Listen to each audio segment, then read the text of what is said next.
Hi guys, welcome to a new video. Today we're going to be taking a look at the Moza SGP sequential shifter. It's pretty reasonably priced really for what it is. It's an all metal construction and it's about £105 plus shipping. I paid £114 I think it was shipped from Pure Sims, and it got here the next day. Yeah, good stuff. Let's get into it.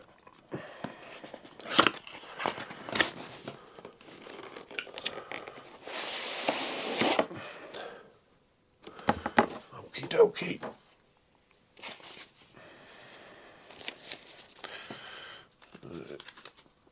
Some instructions about mounting, Chinese on one side, English on the other. There we go, everything's in little baggies. What's this? This is the shifter knob.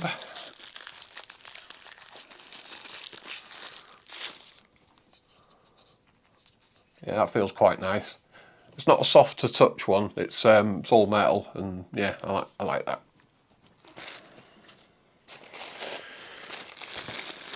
Should come with two cables.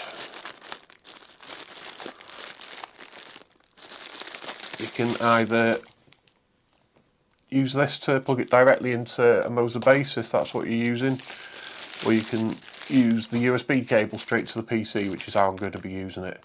It's a USB-A to USB Type B. Yeah, Type B. Oh, something else in there. Oh, looks like some Allen keys and mounting hardware.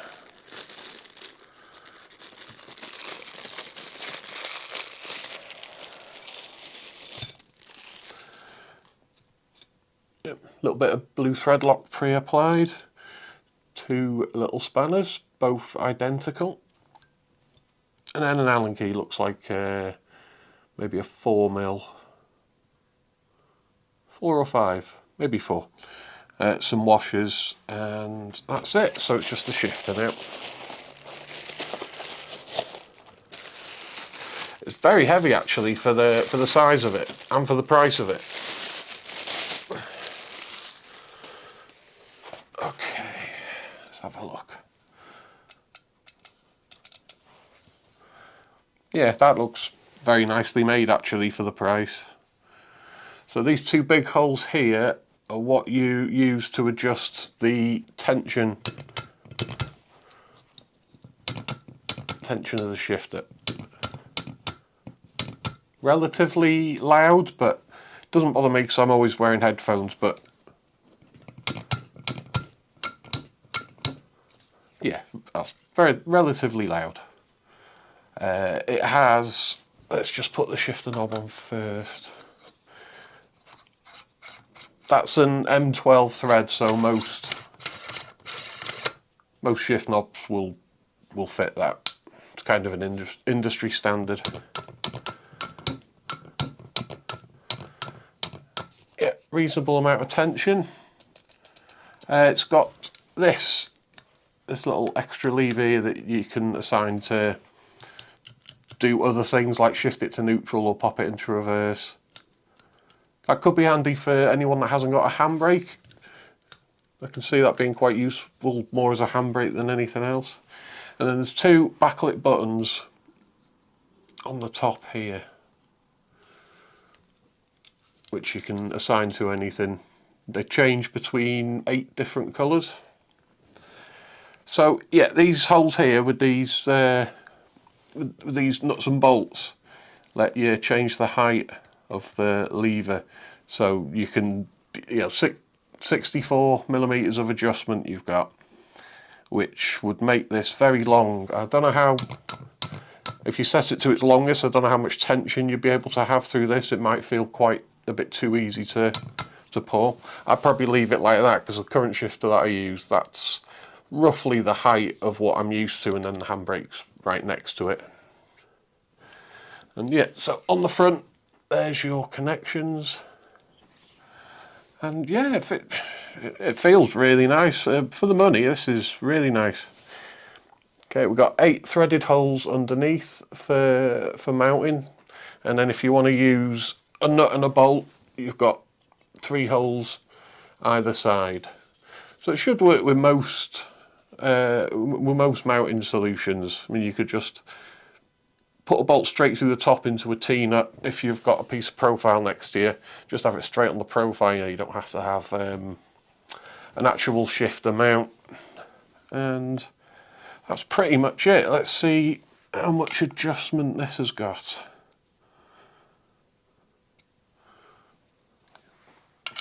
As far as I know, you have to turn these to similar levels. There we go. Right, so that's a little bit too tight, so it won't return. Other shifters do this if you go too tight. My Sim Magic one does it.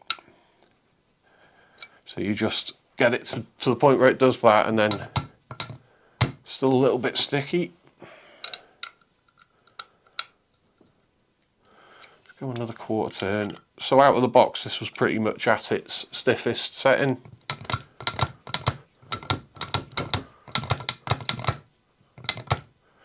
Yeah. Yeah, I think for my taste, I would like it a tiny bit stiffer.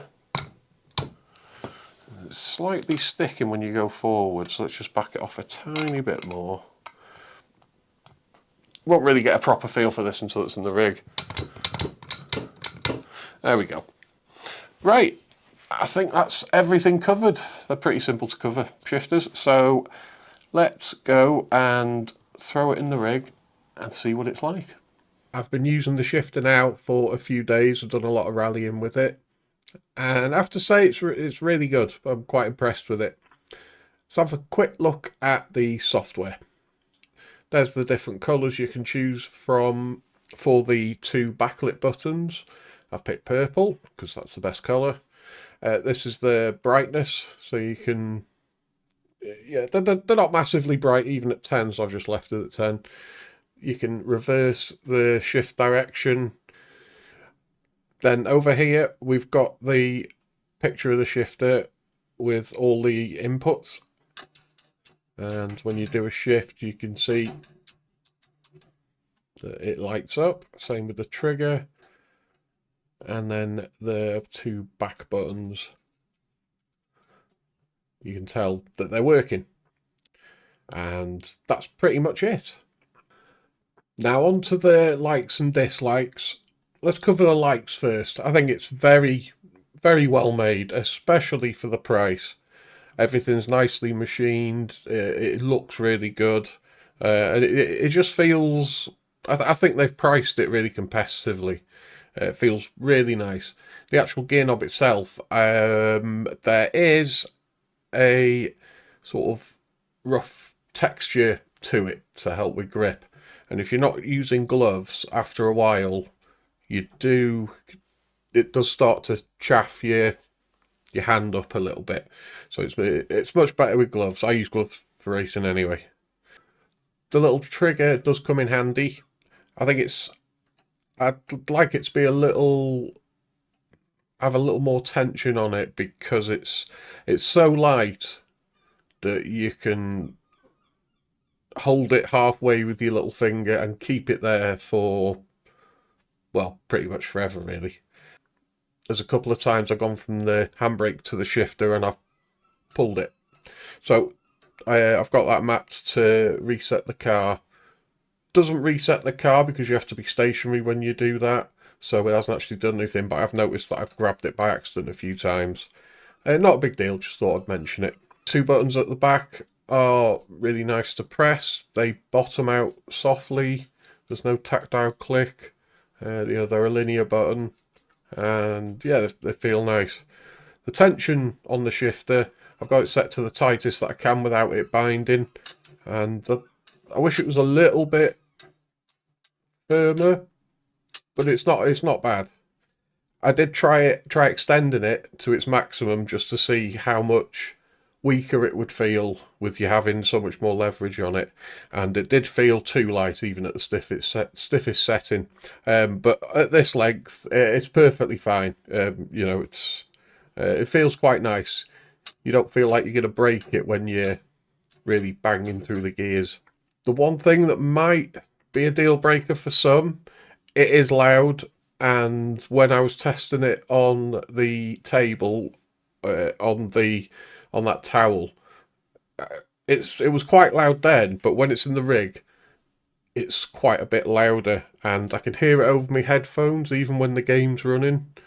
I've got it. It was kind of annoying at first. I've gotten used to it now, but I'll just let you see when I take the filter off the microphone. You should be able to hear it.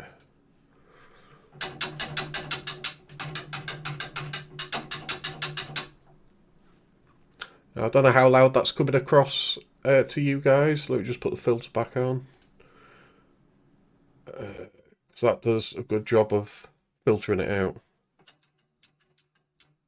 Yeah, you might be able to hear it a little bit, but OBS isn't jumping about that much. So yeah, that's it really. It mounted nice and easily. There's enough holes on it to mount to most things. If noise is going to be a problem, you might want to look at something else. If you're in the same room as your other half and she's trying to watch telly, it's probably going to annoy her. It's probably going to cause some arguments. If you're in your own room and you're isolated from the rest of the house, you're probably fine. But yeah, that's it. So thanks for watching. See you soon. So